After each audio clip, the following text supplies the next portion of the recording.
మీరైతే కథ విన్నారు కాబట్టి ఓకే, మీరు కథకి రివ్యూ ఇవ్వండి మీరు చేసిన సినిమాకి. అందరం లెట్స్ గివ్ ఒక 1 minute review of what we think is the film. Like మనందరం ఇప్పుడు రివ్యూ రైటర్స్. ఓకే ఓకే, నువ్వు సినిమా చూసావు, ఓకే, నువ్వు చేస్తే నీకు ఒక ఒపీనియన్ ఉంటుంది, అదేనా? మన ఎవరి రివ్యూ వాళ్ళు 1 minute అలా క్లుప్తంగా టక ఇద్దాం. This will be new thing, the team members will giving the review, right?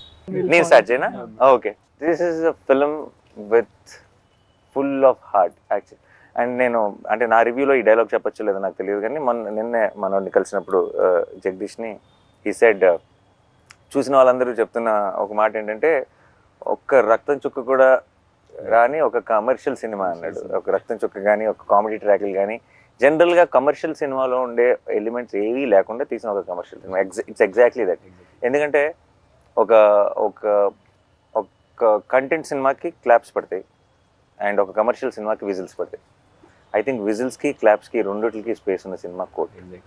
And I think that's a great combination because those are థియేటర్లో కూర్చొని ఒక హై ఫీల్ అయ్యే మూమెంట్స్ ఉన్నాయి, థియేటర్లో కూర్చొని ఎమోషనల్ ఫీల్ అయ్యే మూమెంట్స్ ఉన్నాయి, థియేటర్లో కూర్చొని ఒక లవ్ స్టోరీని ఎంజాయ్ చేసే ఒక టైప్ ఆఫ్ యూనో ఆ ట్రాక్ ఉంది. అండ్ చివరికి వచ్చేటప్పటికి ఒక ఓవర్వెల్మింగ్ ఫీల్ ఇచ్చే ఒక క్లైమాక్స్ ఉంది. సో కోట్ అన్నది ఐ థింక్ స్లోగా మిమ్మల్ని లోపలికి తీసుకెళ్తుంది. ఆ తర్వాత మీ చేతిలో ఫోన్ ఉందా, మీరు ఎక్కడ ఉన్నారు, ఏ టైం ఎంత అయింది, ఇవన్నీ మర్చిపోయేలాగా చేసి మిమ్మల్ని ఆ ప్రపంచంలోకి తీసుకెళ్ళి ఆ క్యారెక్టర్స్ కోసం రూట్ చేసేలా చేసే ఒక absolute honest beautifully made film. That's my review. ప్రతి సీన్కి ఆర్ఆర్ దీనికి ఏం చేద్దాం అని ఒక ఇంట్రెస్ట్ క్రియేట్ అవుతుందంటే ప్రతి సీన్ హిట్ అవుతున్నట్టు సార్. అలా కోర్ట్ మూవీలో ఫస్ట్ ఫ్రేమ్ నుంచి లాస్ట్ ఫ్రేమ్ వరకు ఏ సీన్ చూసినా కూడా దీనికి ఎలా చేస్తే బాగుంటుంది, అలా చేసిన ఐడియాస్ ఫ్లో అవుతూ ఉన్నాయి సార్.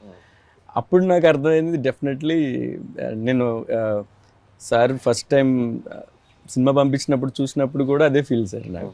ఇక్కడ ఎలా చేయొచ్చు. ప్లస్ కెమెరా అది డిఓపి చేసిన ఆ వర్క్కి సార్ అండ్ ఎవరైతే యాక్ట్ చేశారో వాళ్ళు దానికి ఇక్కడ ఏం చేద్దామని క్వశ్చన్ రాలేదు సార్. ఇక్కడ ఏం చేయొచ్చు, ఇంకేం చేయొచ్చు అన్న క్వశ్చన్ తప్ప సార్. అప్పుడు డెఫినెట్లీ నేను అది నాకు అనిపించింది అంటే డెఫినెట్లీ ప్రతి సీన్ హిట్ అయ్యి సార్. ప్రతి సీన్ హిట్ అయిందంటే సినిమా డెఫినెట్లీ చాలా బాగా వచ్చింది సార్. మంచి మాట ఒకటి అన్నారు సార్ సినిమా పంపించిన తర్వాత మొత్తం చూసి, బ్రో నాకు ఆర్ఆర్ చేయమని పంపించారు కానీ నేను చెయ్యాలి కూర్చొని వెళ్ళి ఆర్ఆర్. మామూలుగా సినిమాకి ఆర్ఆర్ చేయాలంటే వెళ్ళి కూర్చొని చెయ్యాలి నేను, కానీ ఈ సినిమా నన్ను పిలుస్తుంది బ్రో, నువ్వు రా కూర్చో ఆర్ఆర్ చేయాలి నన్ను పిలుస్తుంది. బయటకు వెళ్తుంటే అదే ఆలోచన సార్, త్వరగా వెళ్ళి కంప్యూటర్ ముందు కూర్చో వర్క్ చేయి, అక్కడ ఏదో ఒక చెయ్యాలి, ఇక్కడ ఈ సీన్కి ఏం చేయాలి అదే తిరుగుతూ ఉండేది సార్ సినిమా అయ్యేవారు. రాసిన వాళ్ళని కాకుండా పక్కన టెక్నీషియన్స్ ని if it inspires, like for example I came in and I read the script first time and it's not my story but if I feel like okay ఇది ఎంత బాగా రాసుకున్నాడు అని కొంచెం జెల్లెస్ కూడా వచ్చింది అనుకో as a writer. Okay how do we write this kind of tight screen place where he has to add lot of there's courtroom drama, there is a love story and there has to add all the threads and end of the day you have to end the film beautifully. ఎక్కడైనా loop whole దొరుకుద్దా అని చూసినా కూడా దొరకకుండా if it's a perfect ఇంత మంచి screenplay, అబ్బా this is a talent, no I wish I can write something like that and అని అనిపిస్తే that's a win, right? And if you write something so beautiful and it comes through in the on the screen even more beautifully because of these actors. కోర్టులోకి నేను రావడం వల్ల మళ్ళీ ఇట్లాంటి కథ నేను చేయడం వల్ల నాకేంటంటే ఇట్ ఆల్సో అండ్ మీలాంటి వాళ్ళు నమ్మడం ఏంటంటే మనం నమ్మింది కరెక్టే, మనం నమ్మింది మనం చేయగలగాలి. అండ్ ఇట్లాంటి వెన్ ట్రైలర్కి ఇలాంటి ఆడియన్స్ రెస్పాన్స్ ఇచ్చినప్పుడు కూడా, అండ్ ఇందాక నేను చిరంజీవి గారిని కలిసి వస్తున్నాను అనమాట, అంటే అక్కడ ఇంటర్వ్యూస్ చేస్తుంటే సార్ పక్కన షూటింగ్ లో ఉన్నారు.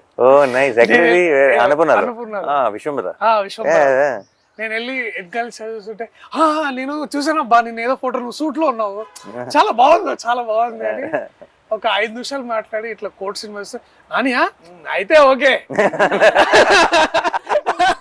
అయితే బాగుంటుందిలే అంటే చిరంజీవి గారు లాంటి వ్యక్తి అయితే అయిపోతులే అని ఎంత అంటే చాలా it's like tip of star అయిపోయింది ఇంకేముంది. అది లైక్ నేను మన చైతన్యం పెళ్ళికి వెళ్ళి కారులో దిగి లోపలికి ఎంటర్ అవుతున్నారు పెళ్ళికి, చిరంజీవి గారు బయటకు వస్తున్నారు, ప్రొడ్యూసర్ గారు అంటే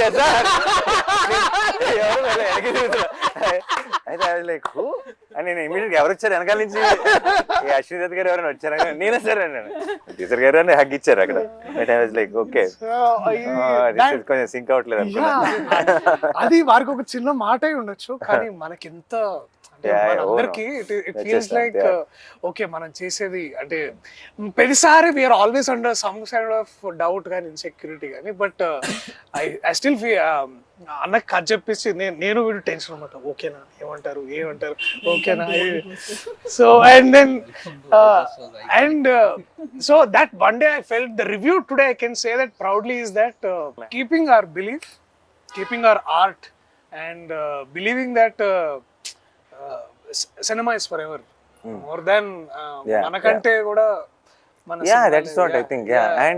And I feel I genuinely feel చాలా మంది చాలా ఇప్పుడు ఈ మంచి సినిమా ఇంకోటి ఏదైనా చేస్తున్నప్పుడు ఇంకోటి ఇప్పుడు ఈ టైం ఏంటి రిలీజ్ ఏంటి ఎలా ఆడుతుంది అంటారు ఇలాంటి చాలా ఏమన్నా నా చుట్టూ ఉన్న ఏమైనా టెన్షన్ పడుతుంటే I want to tell them after these many years in cinema ఎక్కడికి వెళ్ళదు మంచి సినిమా క్రెడిట్ అన్నది ఎక్కడికి వెళ్ళదు it will never go waste అలా చాలాసార్లు చాలా మంచి సినిమా చేసామండి వేస్ట్ అయిపోయింది అని అది అనుకుంటారు కదా ఎప్పటికీ వేస్ట్ అవ్వదు ఏదైనా ఉందంటే అది మంచి సినిమా